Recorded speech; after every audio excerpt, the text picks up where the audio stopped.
If you're an avid watcher or listener of BitSocket here on YouTube or in oral form in the podcast, you'll know that I've been playing a lot of my N64 recently. I'm not sure why, but I'm finding it quite hard to play a lot of modern games just now, and I'm always swayed back towards the relatively simple pleasures of games from the past. This here is Mystical Ninja starring Goemon. It's a game I've always wanted to play when I was wee, and then I borrowed it off a pal when I was in my 20s for a wee bit, and now I'm the proud owner of. A couple of pals of mine claim it's as good as Ocarina of Time. Clearly, they're talking pish. But it is brilliant, and well worth tracking down once N64 game prices settle down a bit. Seriously, folk on eBay need to calm the ham. Mystical Ninja is a bit like Mario 64 crossed with Ocarina of Time. It's a 3D platform adventure game where you play as Goemon and his pals, travelling across Japan, jumping chasms, bashing baddies, using items, finding upgrades, going to towns, talking to loads of folk, and generally having a great time doing it. From the very start, this is a happy, feel-good experience with a cracking theme song. You're dumped into Goemon and Ebisumaru's adventure as if you've just experienced the previous episode of their hijinks, which of course you haven't because the Ganbare Goemon games never made it to Europe until this one.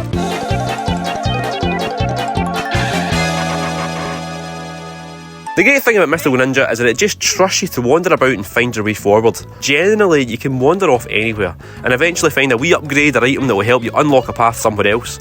Within 10 minutes you've got basically a hook shot and then you're well on your way to the first dungeon. What I'm trying to say is this is a game that doesn't hang about, unless you want it to of course. Take your time and there are nooks and crannies to all the wee Japanese town you visit and little one-off characters that are worth chatting to just for a wee joke or something. Talking about jokes, Mystical Ninja has a sporadic laughter track that kicks in during some of the cutscenes, but it always goes off at bits that aren't actually that funny in English. I can only imagine how hilarious the puns would read in the Emperor's Nihongo instead of the Queen's English, but it all just adds to the comedy in a weird, unintentional way, which, when you think about it, is even more funny. It's like when you were wee and you were off sick from school and you had to go to your granddad's house because your parents had to go to work and you got to watch cartoons all day, and it was proper cartoons on channels you'd never heard of because your granddad had Sky and you didn't at home, so you stumbled across Samurai Pizza Cats and your eyes were open to a world that was bizarre and awesome at the same time. Maybe that was a bit specific, but you know what I mean. My favourite thing about Mystical Ninja is that you can switch characters anytime. They could very, very easily have just given Goemon all the characters' abilities because their basic actions are all the same. In fact, there's probably a big book of game design somewhere that would suggest doing just that because it would simplify the game and reduce any tedium the player might feel. But that'd be missing the point, because the point of switching characters is being able to switch to Ebisumaru and do his crouch walk that looks like this, or switch to Yae and slice baddies like this.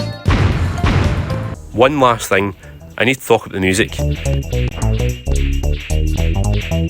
N64 games get a bit of flack for not having room in their itty bitty cartridges for proper music like PlayStation CDs had, but Goemon's soundtrack is wall to wall pure grade A premium video game class.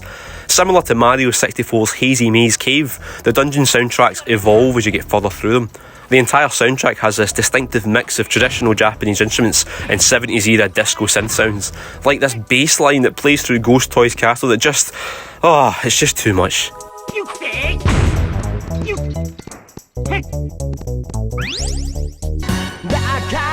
Okay, one last thing I need to talk about, but I don't have any footage of, is Goemon's big robot, Impact. Anytime he's on screen, it's the best thing that's ever happened in an N64. Right, that's me done, I think. Maybe next time I'll do a review of something current, or maybe not.